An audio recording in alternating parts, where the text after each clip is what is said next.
Okay, let us start. Hello everyone, very good afternoon to all of you. Welcome to today's webinar on micropulse Lidar for remote sensing of atmospheric aerosols. I'm Satyanarayana from Tescon Aerofluid Incorporated in Bangalore. Our company for over 25 years has been providing research instruments and technical support for instrumentation which are used for atmospheric sciences, aerosol size and chemistry, black carbon, and measurement of specific meteorological variables. Currently, our instruments have been used in various campaigns in India to measure aerosol mass and size distribution, airborne air particle studies, atmospheric trace gases, clouds, and radiation. Also, we continue to expand our atmospheric instrumentation and real-time monitoring capabilities. I would like to introduce today's presenter, Mr. Justin Fisher. He is the Vice President at Atmospheric Lidar Research, Droplet Measurement Technologies, USA. Justin will provide an overview of micropulse LiDAR technology, covering the basics of operation, possible application areas, and relevant case studies. During the session, if you have any questions, then please put it into the chat box. At the end of the session, we will have a question and answer session. We like to cover all of your questions in that. Thank you once again for joining us. I request Mr. Justin to start the session. Welcome, Justin. Oh, thank you so much, and welcome everyone today. As that excellent introduction said, we're going to talk about the micropulse LiDAR product line. We'll talk about why the aerosol LiDAR is important, a little bit about its heritage, the technology and applications, and of course, some relevant case studies. Now, across the world, we've got myriad sources and sinks of aerosols that can have a profound effect on quality of life. Here's a picture looking over Taipei on a hazy day. If you find yourself breathing this air, it can be the health equivalent of smoking 25 cigarettes a day. Aerosols play a role in our weather, our climate, our air quality, even the safety of our air travel. However, aerosol effects on climate are not well defined, as they can both warm and cool. And it's crucial that scientific and operational users have continuous, high-quality vertical aerosol and cloud structure data for incorporation in models so we can address climate change, breathe a little easier, and fly safer. And that's where micropulse LiDAR products can be of assistance.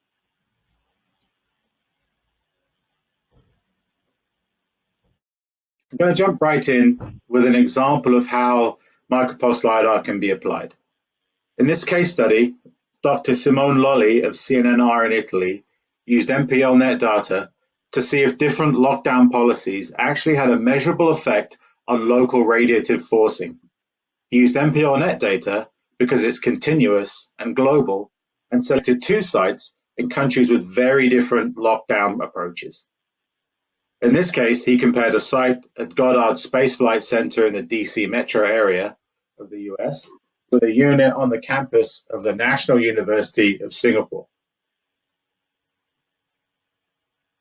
MPLNet as a whole, in case you're not aware, is actually a federated network of micropulse LiDAR and mini micropulse LiDAR systems that's owned and operated by NASA and partners around the world. It's been operating continuously since about 2000, and all the data is sent back to NASA HQ at GSFC for quality control and data processing, and NASA PIs will work with the local sites on individual research projects and goals.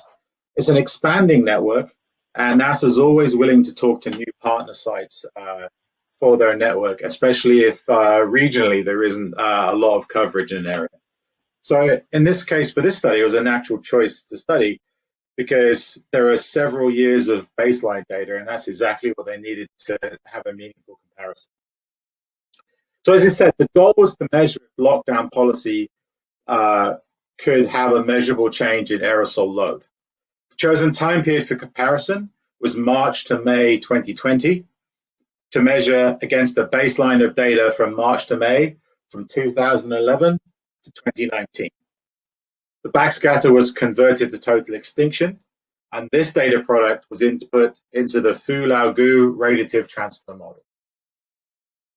And on the right here, I've just got a picture of Goddard Space Flight Center. You can't actually see our micropulse LiDAR in that image, but it's kind of hidden off the side of the photo. So as we said, the first site was NASA GSFC. On the backscatter plot on the left, the 9-year baseline average LiDAR backscattering profile is in blue, and the 2020 average LiDAR backscatter profile is red. From looking at this, we can see that the aerosol burden decreases almost all over the entire atmospheric load. The backscatter was then transformed to the extinction profile using the LiDAR ratio, and this is input into the radiative transfer model.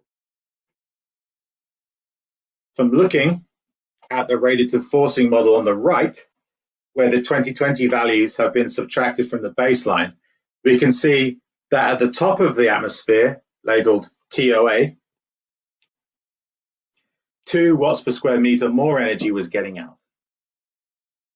At the bottom of the atmosphere, over 6 watts per square meter of energy was getting out, resulting in the whole atmosphere, or the total atmosphere, labeled ATM, being cooled by 4.29 watts per square meter during March to April, May 2020, with respect to that baseline. This was confirmed with local heating rate tests. For the Singapore case, the effect was much more pronounced. There, the quote circuit breaker lockdown policy was very strictly enforced, and this resulted in a really large reduction in average aerosol burden throughout the vertical column as shown on the right. Again, extinction coefficient is derived from backscattering profile with the LiDAR ratio, and the result from the models are much more extreme. At the top of the atmosphere, nearly 20 watts per square meter more energy escaped, and 60 watts per square meter at the bottom of the atmosphere, resulting in an overall 44.64 watts per square meter of additional cooling. Now, this is a preliminary study and much more work is expected here, but it really does illustrate the power of the total backscatter measure and how it can be applied. But thinking a little bit about our heritage, micropulse LiDAR technology, it was originally developed actually by Sigma Space with NASA, and our researchers were at NASA at the time. We have hundreds of sites worldwide and thousands of publications based on our technology. We joined Droplet just over a year ago, and it's been a great experience since then, and we continue to work with our global partners and are really flourishing in our new home. And we're still the only LiDAR system simultaneously approved for the NASA MPL net, the US Department of Energy Atmospheric Radiation Management Program, and the EU MetNet, as well as deploying LiDARs as part of the Actris 2 measurement network in Europe as well, and globally. As you can see, Droplet has a great portfolio of aerosol, bioaerosol, and black carbon products that the MPL really augments well. So you can see that it fits well in the Droplet portfolio and overall in the Tescorn's list of offerings that they have for you guys. The core technologies of MPL and mini MPL were originally used for several NASA missions. High quality components coupled with aerospace know-how really mean robust, highly sensitive hardware. In this slide, we highlight the missions and the technology that was reused in our projects from each mission. For example, the AMCS card was developed for the Twilight Tropospheric Wind LiDAR experiment and the Harley Holographic Airborne Rotating LiDAR experiment. Our detector was originally used for the CPL Cloud Physics LiDAR, the SIMPL Sloping Imaging Multipolarization Photon Counting LiDAR, and the Calliope, which is the LiDAR payload of the Calypso Cloud Aerosol Lidar and Infrared Pathfinder satellite observation mission. And our ultra narrow bandpath optical filters were first selected and used again for CPL, Calypso, ISAT, and ISAT-2, land elevation satellite LiDAR. We have two core micropulse LiDAR products, the MPL, which is on the left, and the mini MPL. Both use the same software, the same basic principles of operation, but they vary in power and form factor, really.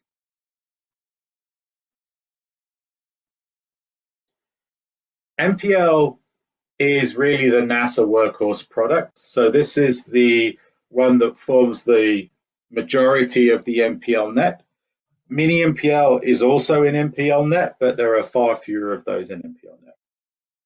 The important point here is really that the signal to noise ratio is high enough such that researchers can achieve high quality vertical aerosol profiles, up to 25 kilometers in range using just 30-second profiles. So what you'll find is the longer the profile, the longer your accumulation time, the more photons you get, the better sensitivity you have, and usually that increased sensitivity translates to further range. The mini MPL is really the rugged little brother of the MPL. It's designed to be a more compact and robust version of the MPL, so it could be deployed more easily in a variety of fixed and mobile applications, while still delivering really high quality backscatter profiles. So some key points to note: it requires just 100 watts of power on its own. It's super mechanically stable, weighs just 12 kgs, and we have a companion scanning module that can sit on top of it, so you can do these kind of wide area scan patterns and do some really interesting work.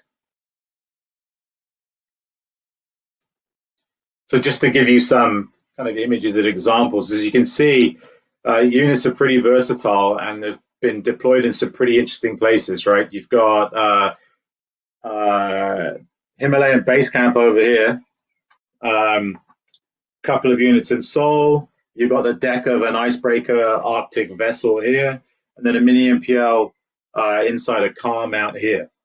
So some really interesting projects that we've done over the years.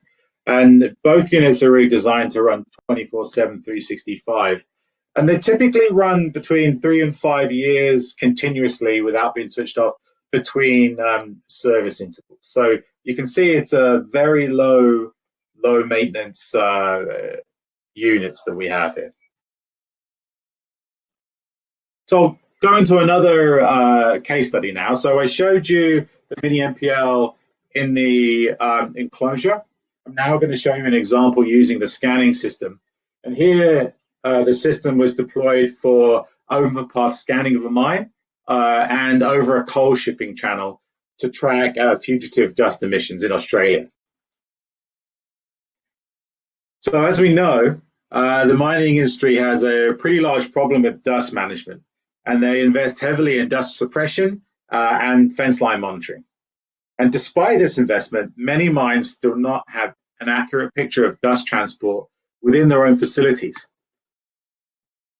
And to address this, a trailer-based scanning mini MPL was deployed in 2 cases. So you can see it here on the left and the right. So first, and that's the first actually this case here, it's scanning over a shipping channel that vessels loaded with coal frequently move through.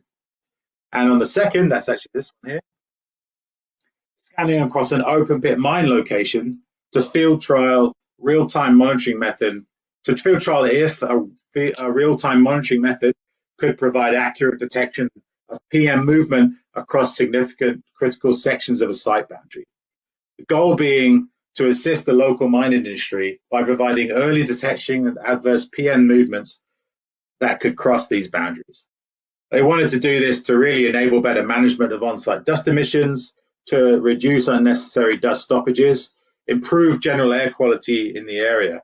And they selected mini MPL because of the sensitivity, the scientifically proven data products, and really the ease of installation. Put it on a trailer, put a generator with it, and forget about it. So in the first part here, we're looking at a mini MPL shown here at Fort Scratchley. And we've got 3 days of data that we're going to show you that's copole normalized relative backscatter. We're going to talk about a little bit more about that in a minute.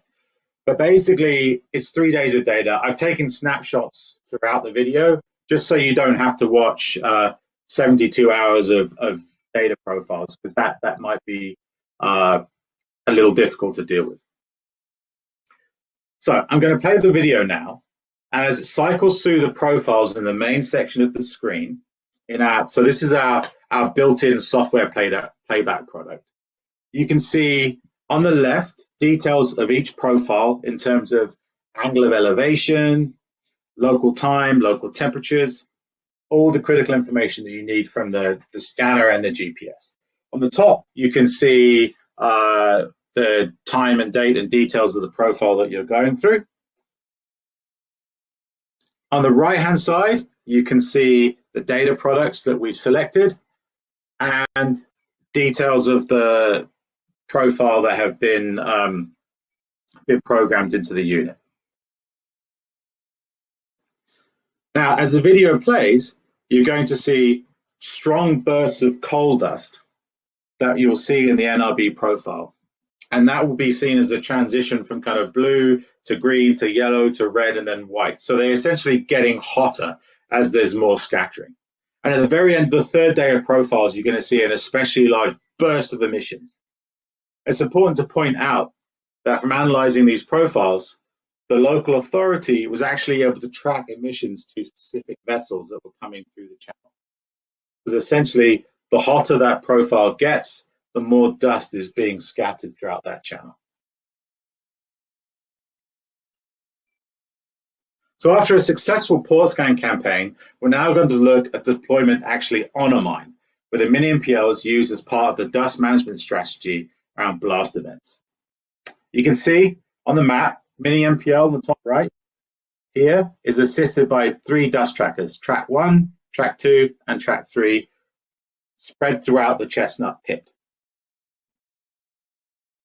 To improve operational focus, really, and to allow them to communicate with the non-science people at the mine, first they needed to establish an empirical relationship between the LiDAR data and the existing PM10 tensors they have, right? Because they understand dust track, right?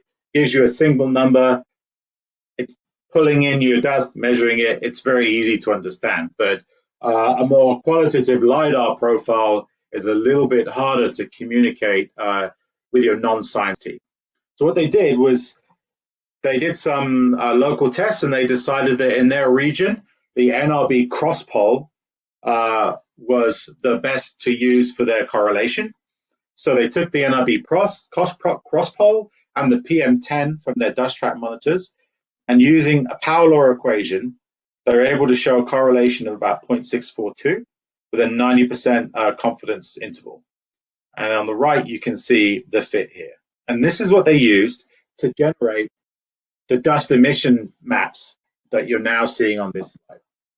So they actually generated real-time videos of the dust motion throughout the mine. What I've got here after a blast event, and what I've got here is just simply a single screenshot from that. But you can really see you've got your blast area here, and you can see your dust spreading out and moving in all sorts of directions, right? So this is a dust map movement of PM10 after a blast event that was absolutely not possible without the LiDAR.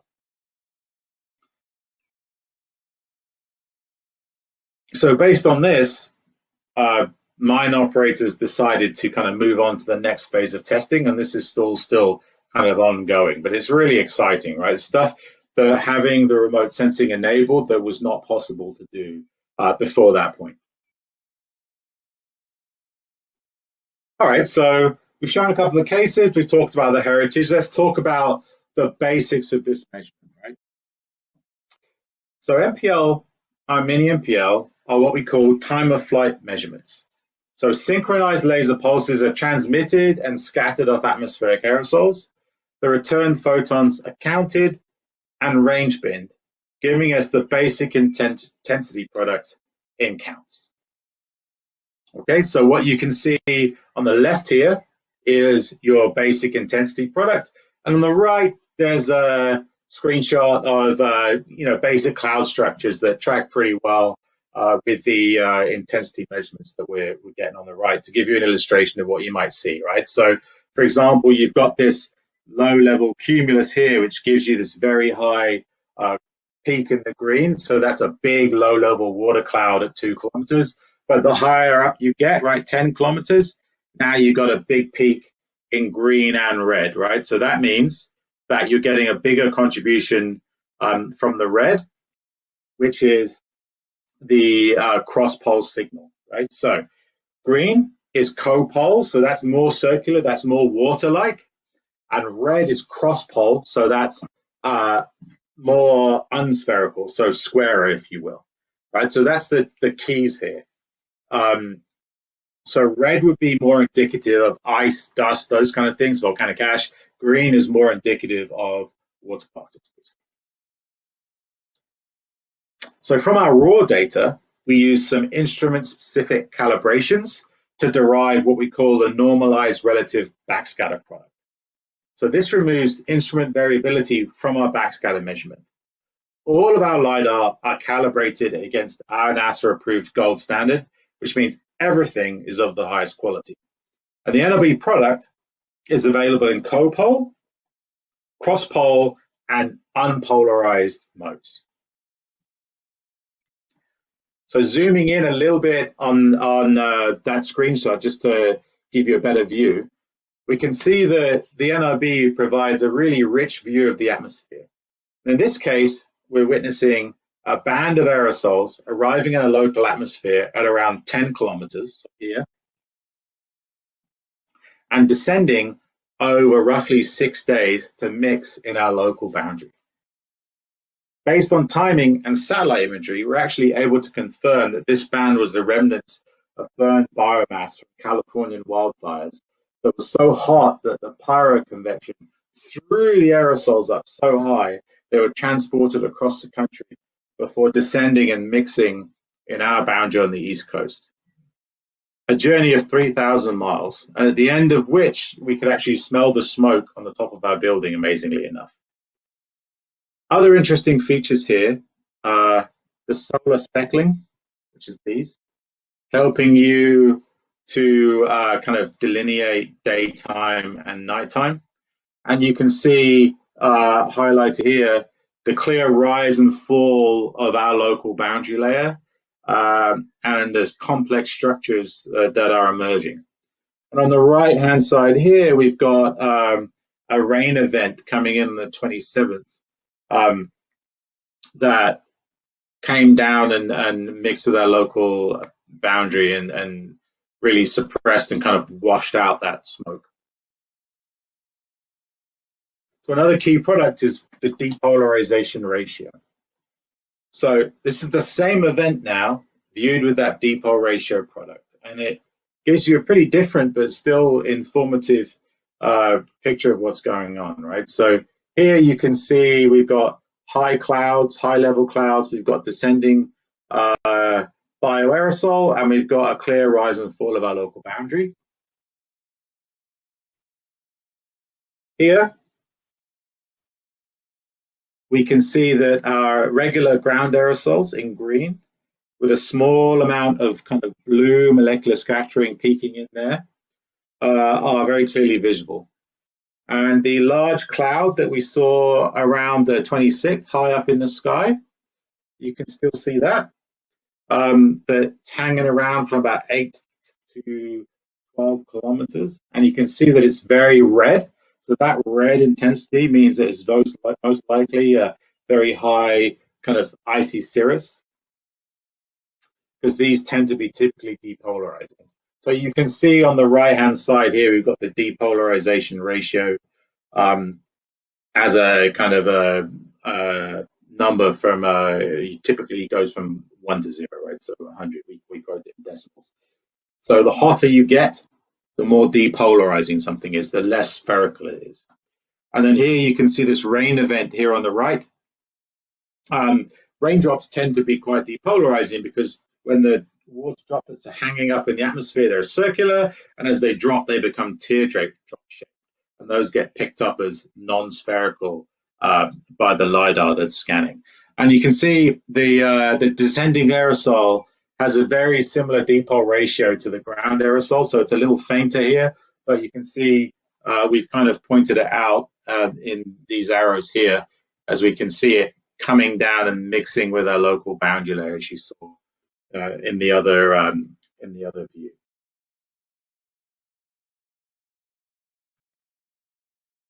So that actually brings me on to another really important concept that the LiDAR is particularly well suited for. That's the planetary boundary layer. And I'm sure this is something that everyone is very familiar with, but I wanted to just give you a quick overview of it so that I could show you how this maps into our data. So as we know, the planetary boundary layer is an extremely important atmospheric phenomenon. And I think that this schematic does a really nice job of describing its general cycle. So we go from step one, the formation of a shallow mixed layer, we can see on the bottom left here. And during the early morning, the mixed layer is shallow, and as we know, its depth increases slowly because of the strong nocturnal stable inversion capping. And then we enter this kind of rapid growth phase in 2 by the late morning, as the cool nocturnal air has been kind of warmed to a temperature near the residual layer. The thermals then shoot up during this phase, and the top of the mixed layer rises at a rate of something like 1 kilometer per 15 minutes, as you can see by this kind of red arrow shooting right up. And you then get into this kind of phase 3, this deep mixed layer of nearly constant thickness. When the thermals reach the capping inversion at the top of the residual layer, they meet resistance to vertical motion, and the mixed layer growth rate rapidly decreases. This phase spans over most of the afternoon, and the mixed layer depth is relatively constant at this point. And then finally, we get decay, right? So the turbulence generated by buoyancy, which was driving the mixing, decays after sunset, and then CBL really collapses as well, as there's less heat in the system at night.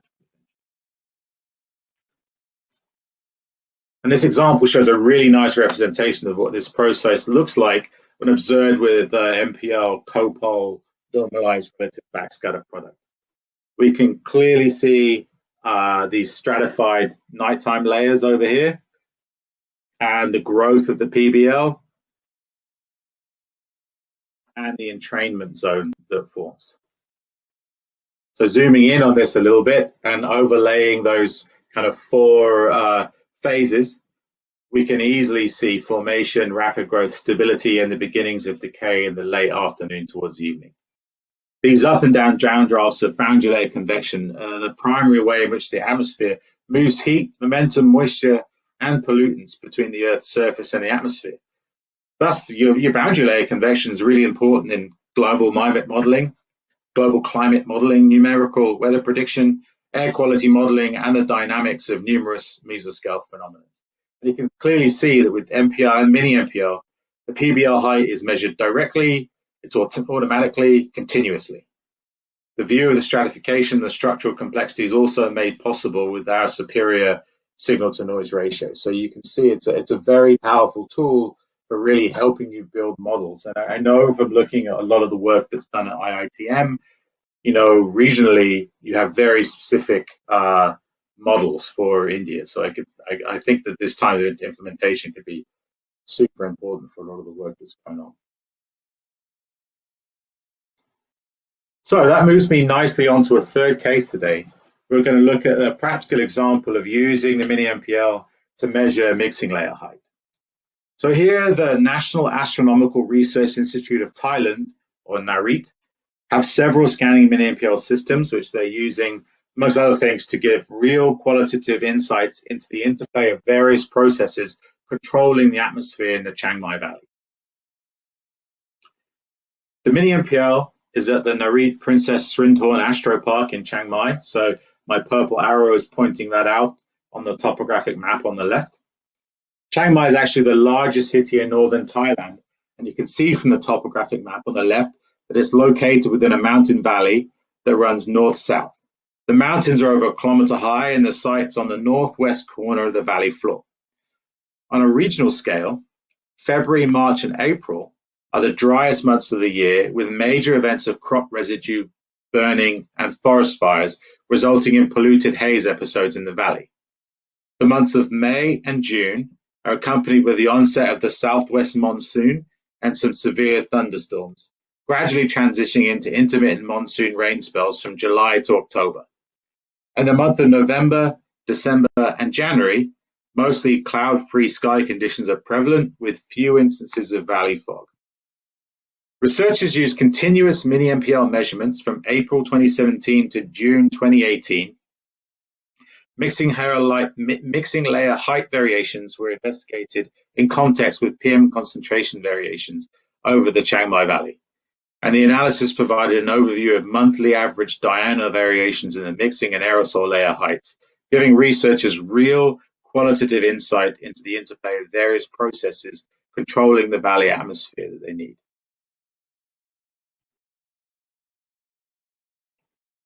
So we know the mixing layer forms the capping layer in the lower atmosphere where air pollutants can accumulate. So mixing layer heights are usually associated with higher PM concentrations near the ground and vice versa. So when your mixing layer is depressed, there's less vertical transport for your pollutants and it's more polluted down below. Aerosol layer shows us the maximum vertical travel of the aerosols, and both are driven by turbulent mixing. They can be similar, but mixing layer heights tend to depress more at night and don't raise as high in the day. And this is pretty well illustrated by the COPOL NRB data from the 28th of February to March 3rd shown here, where the mixing layer heights are highlighted in the cyan dots and the aerosol layer heights are highlighted in the kind of purple dots. And this is COPOL NRB data using 15-minute profiles with 30-meter resolution, and we're only showing the bottom kind of 3.5 kilometers of data. So they took this continuous observations and they created a polar plot where you could more clearly see the kind of diurnal cycles identified. So here you can see this polar plot for monthly mean diurnal variations using the 15-minute NRB data. It shows also the mean and median of mixing layer, that's ML, and the mean aerosol layer, that's AL height measurements, from April 2017 all the way through to June 2018. It's sectioned into 15 sectors of 24 degrees each, and the radial distance from the center out represents the height above ground layer in kilometers. So breaking it down a little bit, we can see several things. Distinct diurnal cycles of mixing layer and aerosol layer height evolution from April to December. So that's really from here all the way around to here.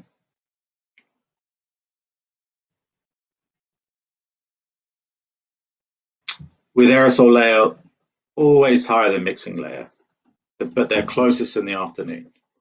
From January to February, the amplitude of diurnal variation is squashed, with the peak mixing layer height being around 1.5 kilometers. The daytime evolution of mixing layer and aerosol layer were least prominent during March. So that's March.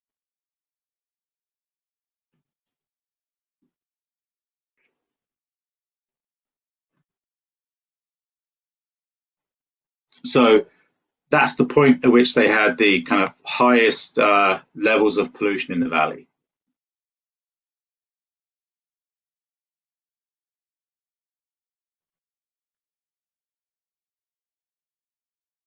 On average, the mixing high lake goes up to 2.5 kilometers during the months of April to September, peaking at 3 p.m. local time. From October to December, mixing layer drops by 0.5 kilometers with higher mixing layer heights at night. They also took this data and cross-referenced with PM concentration data to see And they saw impacts of this mixing layer height was strongest during the dry season from February to April, seeming to confirm the role of mixing layer height in the vertical mixing of the pollutants in the valley. So there is actually planned that this data set will be used in further studies on the variations in the concentration of air pollutants in the Mountain Valley atmosphere and for use in the mitigation of strong haze events. Also, the forecasting of air quality during haze conditions can be significantly improved by incorporating the aerosol boundary layer feedback mechanism, by assimilating the profile measurements of aerosol absorption and vertical distribution in the lower troposphere.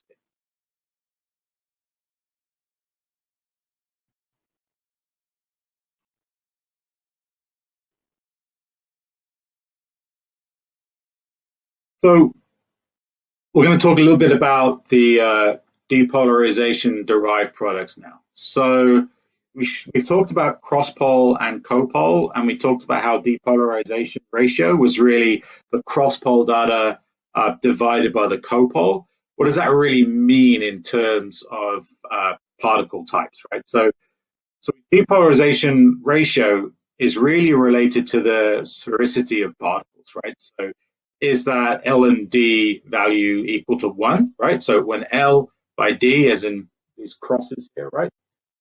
When they're 1, then you know you've got a nice circular particle.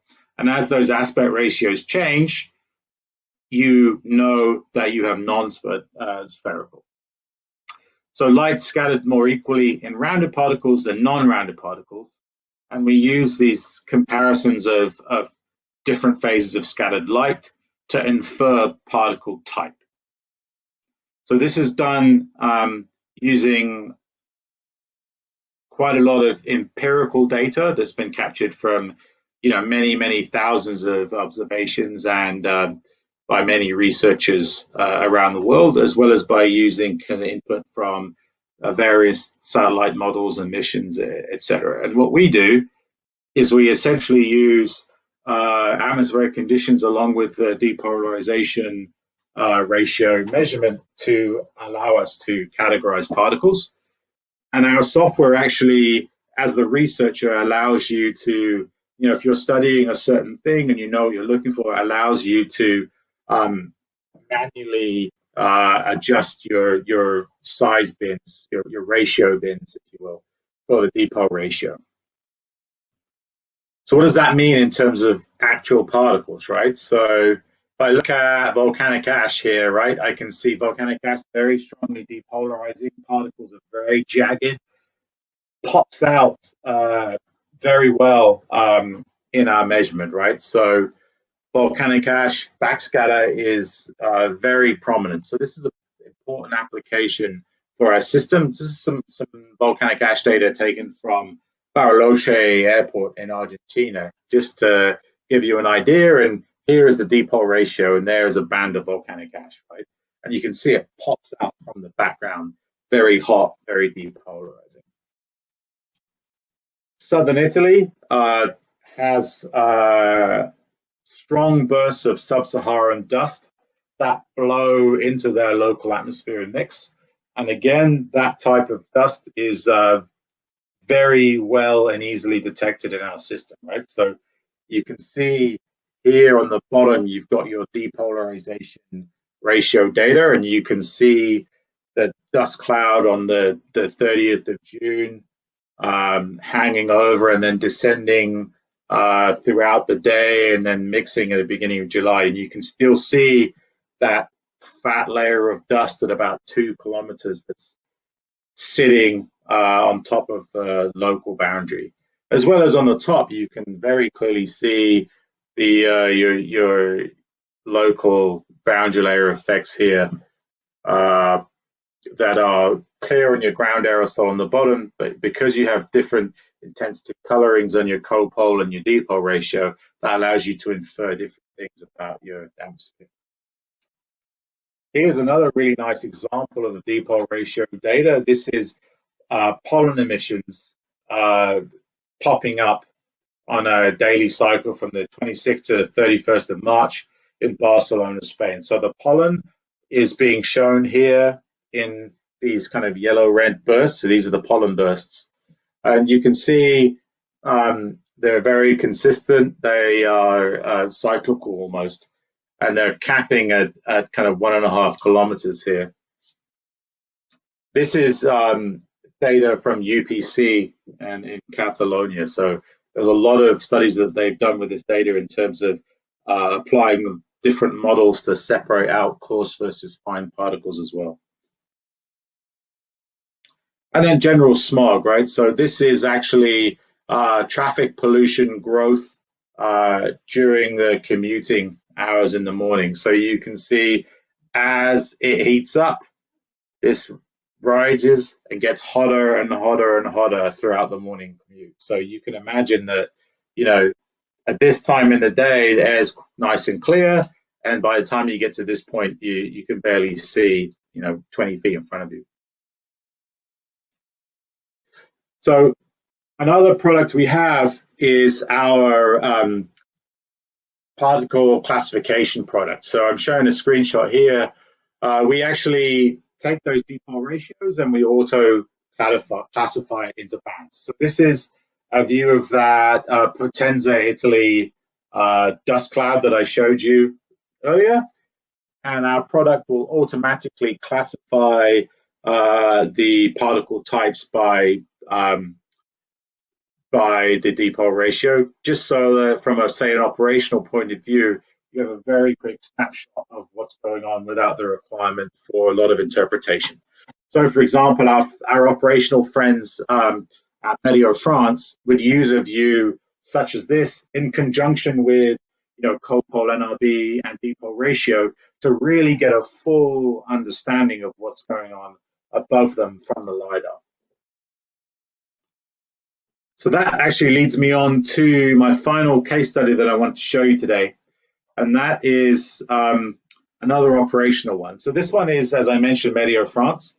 They operate an expanding national network of mini MPL units that are deployed for the purpose of providing forecasters at the Toulouse Volcanic Ash Advisory Center accurate information about the size and concentration of volcanic ash particles from the ground up to 12 kilometers in altitude. So that's the region they care about. So this is just a map of their network. It shows the current state of the network with planned sites highlighted. And thus far, it's been in operation for 5 years and it's had an uptime for about 97%. As the network is running continuously, it's also used for observing other events. And in this case study, it's actually an intrusion of sub-Saharan dust that was detected and tracked as it moved from southwestern France down to their station on the island of Corsica.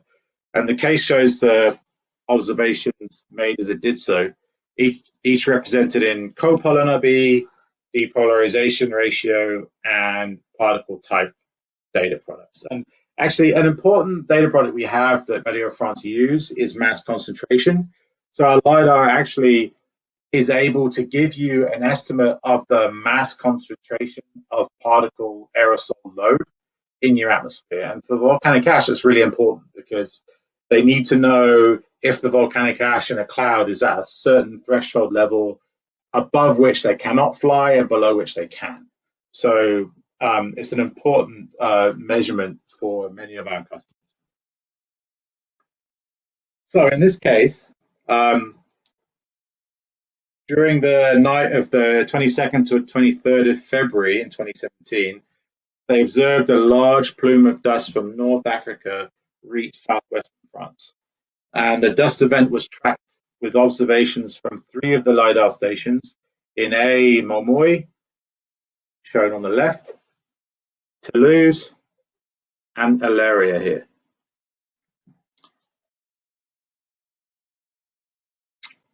So we're looking at first the Montmoy observations. So you can see on the left we've got copole NRB, dipole ratio in the middle, and then this particle type identification on the right. So as of about 10 o'clock UTC on the 22nd, there's a base at about 1,800 meters and a cloud thickness of about 2,400 meters.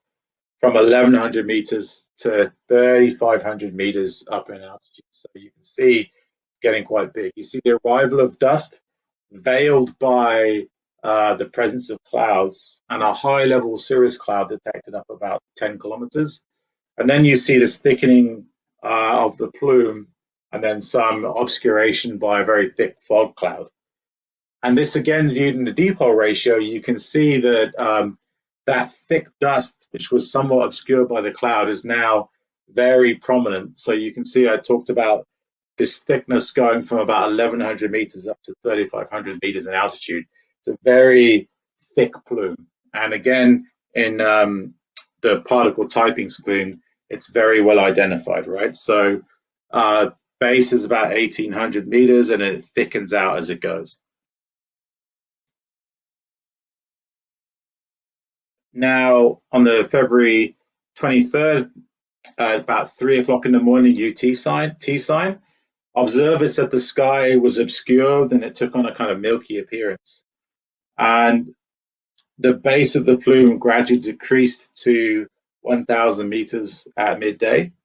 And in the nighttime, the plume climbed up to an altitude of 2,500 meters by thinning out.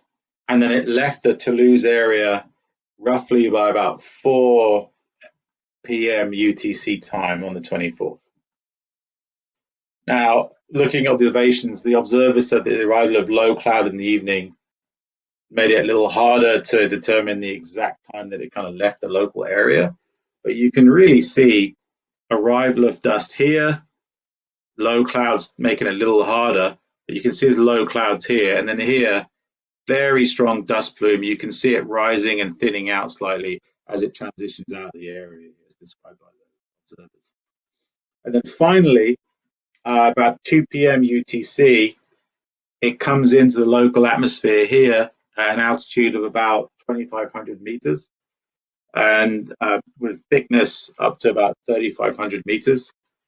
But as you can see, that cloud gets thicker and thicker and thicker. It really expands out till it gets to about 7,500 meters up. So it's hanging over Corsica at this point, right? And it then collapses down, and it's sitting above the local atmosphere, as you can see here on the right.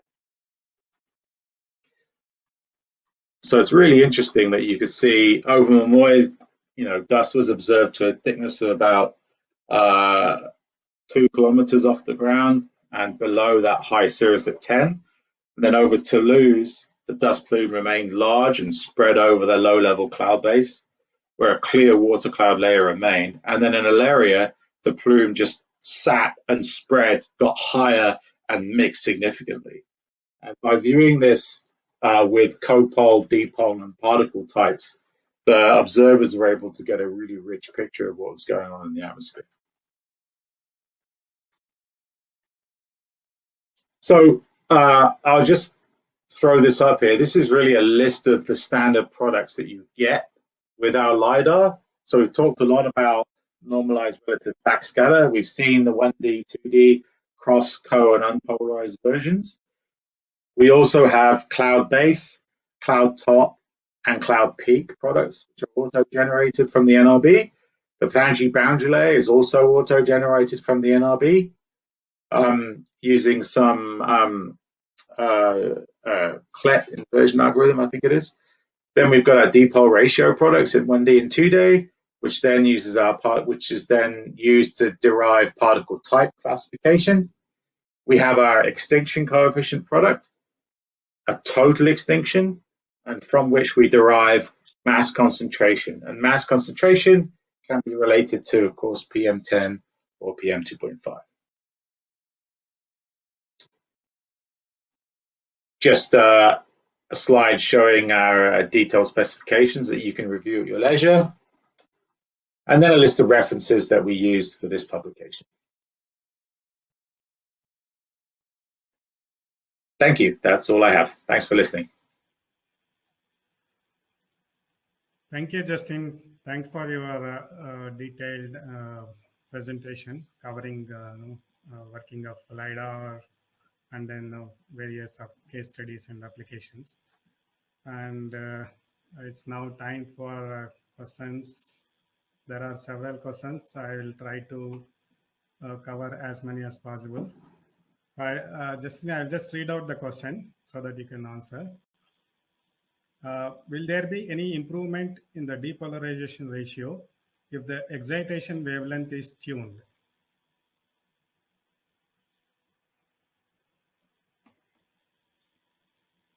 Hello? Yeah. I'm sorry, I'm thinking. An improvement in depot ratio of the excitation. So the improvements that we see in our depot ratio typically come from improving the signal to noise and the switching speed that we're able to use. So the more photons in each different state essentially is what you need to improve your depot ratio. Now, particle wavelength matters for several reasons, but 532 is nice because it penetrates moisture pretty well. Whereas when you go to longer wavelengths, you have to worry a lot more about moisture, right? So if you're in the 900s or 1064s, then you're measuring a lot more moisture in your atmosphere. That's impinging more your laser than we get, and so your depolarization tends to be hampered from that point of view. So there's quite a few things at play, but really the reason that I think to change your wavelength is if you are trying to get better fidelity on particle sizes that you're tracking, right? So that's kind of the next area that researchers are using micropulse LiDAR data for example, UPC are applying this model out of Germany called the polyphon model, which they're able to apply to dust and aerosol particles to separate them out into coarse and fine. And they can use AOD to help them, or sun photometer observations. That's because the sun photometer has, lots of different wavelengths, which are tuned for different particle sizes. That's really where I see the improvements coming. Okay. The next question is, any possibility of getting particle size information from the return polarization? Yeah, so actually there's at UPC, as I mentioned, they're applying this model called polyphon, which allows you to separate particles into coarse and fine particle modes in terms of size. But the problem you have is because you only got one wavelength, it's hard with just the LiDAR to bake out exact particle size on its own. But what we can do is we use MODIS data. MODIS data essentially is the AOD from MODIS. That gives you different atmospheric constants, which are tuned for PM10 or PM2.5, right? And they're also regionally specific. Our software allows you to input those constants. When you do that, your mass concentration product is essentially giving you the mass concentration of PM2.5 or PM10. So as you showed I showed in one example in Australia, they basically took one of the data products and built a correlation with PM10 monitors and then extrapolated that out. That is really the way you do it. So we have a baseline mass concentration product, but you need additional information to essentially calibrate that for a particle size measurement. We are able to input AOD data from a local Aeronet station or from another sun photometer thing, and that is further used to resolve the LiDAR equation and then improve that extinction measurement, which makes your mass concentration more accurate, which then improves your PM 2.5 or PM 10 correlation. But it's really through a method of building a calibration curve, if you will, and applying that in post-processing. Okay. The next question is, how is NRB calculated? So normalized relative backscatter takes into account there's some instrument-specific calibrations that we do. For example, there's afterpulse, there's dark counts, there's backscatter. So we essentially take those and create a product which is normalized against a gold standard background, so that all the lidars, the MPL and the MPL, kind of look the same when they look at the same atmosphere. It's a little complicated mathematically, but essentially it's accounting for those calibrations and the laser energy that's being output, and is using that to normalize the data. We can send out a document describing that in more detail. I think that would be clearer for you. Okay. And another question: the example showed for mini MPL are from high load PM10 sites. So what about its sensitivity in cleaner sites, such as rural environments? It's very, very sensitive in those sites. So we actually have used it. Best examples are really high altitude where it's been used, where there's not a lot of aerosol. It really does a great job of picking out the low levels that are there. We've used them in aeroplanes flying pretty high, where there is really no aerosol other than what the LiDAR will scan through. So we know that we've got extreme sensitivity. I can't give you an exact number, but I can tell you, if you put it in a car, if someone's smoking a cigarette and you scan over it, you can see it. That's pretty kind of low level. It's very sensitive. It's very sensitive indeed. Okay. Next question: is it possible to find the composition of the aerosols from the MPL data? So MPL will give you aerosol type only by using shape.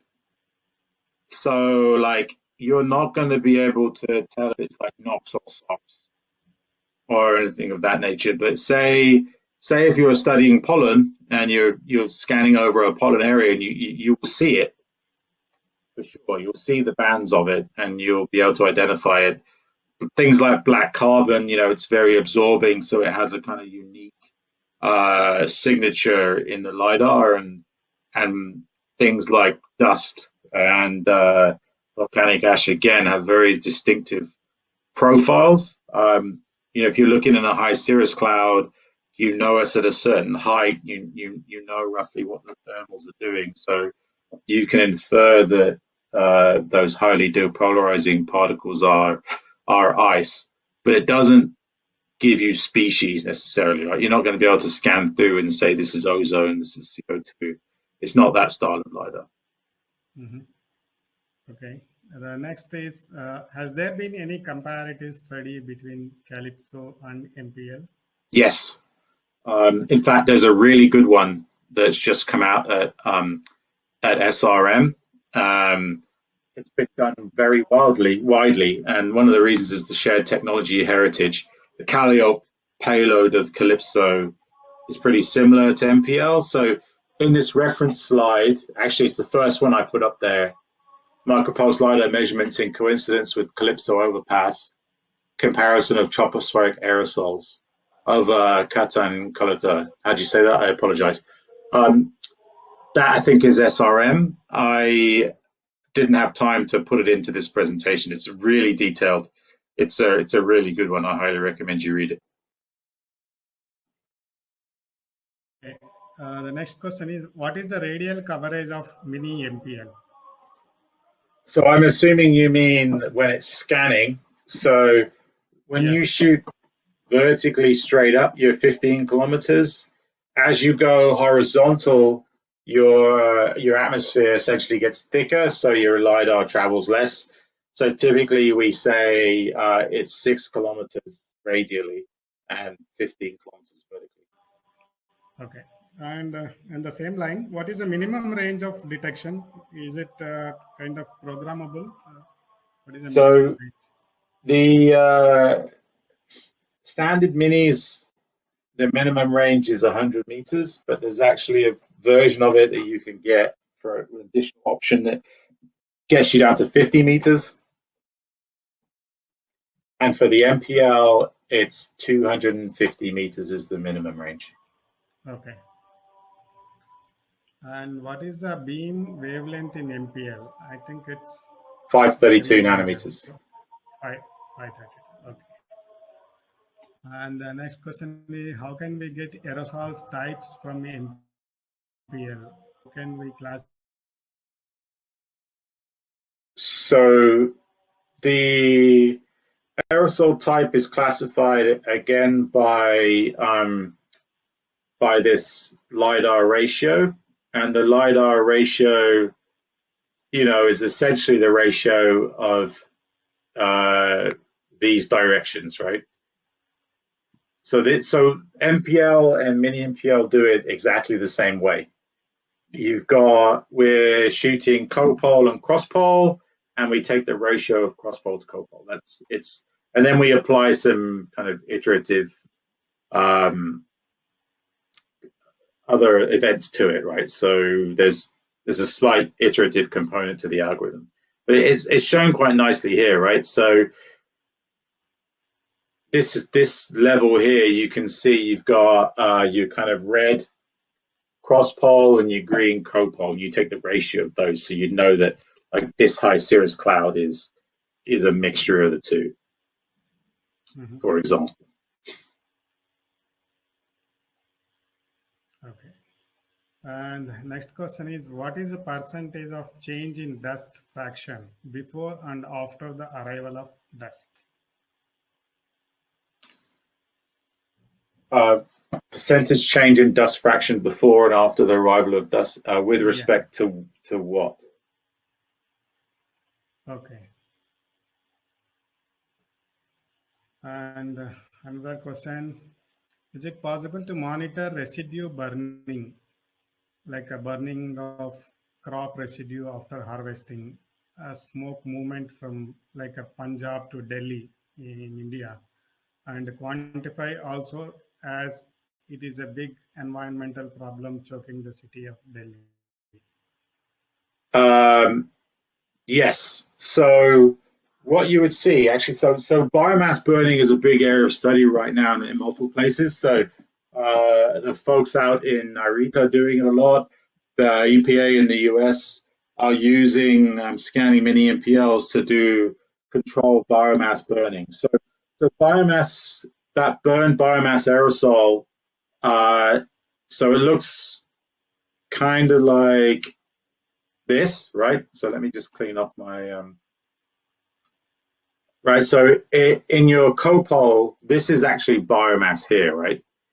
So and that's exactly what that is. So in Narit, in Chiang Mai, you see a similar phenomenon, and they have some really nice scanning data where you see that plumes of this biomass kind of moving across the valley. So it's absolutely possible. And the other thing that you can do is give yourself a nice estimate of the mass concentration of what's going on, right? So you can identify a plume, and then you can go in through your total extinction product and actually give yourself an estimate of what the mass concentration is. Some of the work that's going on right now is used to try and figure out if you can actually estimate how much fuel was there based on what you're seeing from the LiDAR data with some with some error bar. And our mass concentration error, it's about 40%, but that's mass concentration at measuring up to 6 kilometers, where before you knew nothing. And if you can use the local AOD measurement to further constrain the LiDAR equation, then you actually can improve that accuracy down to about plus or minus 30 or 40%, and then it starts getting really, really powerful. Okay. Yeah, now there are several questions. I think we will now put in a Word document, send it to you for answering. and then we will share with all the participants. So as the time is now coming closer, so we will try to close the session. Thank you, Justin, for your nice presentation and covering various applications on MPL. And I thank all the participants for your valuable time. And then as informed, we will share all the answers for all the questions, as well as a link to download this presentation so that you can again go through the same. Thank you very much.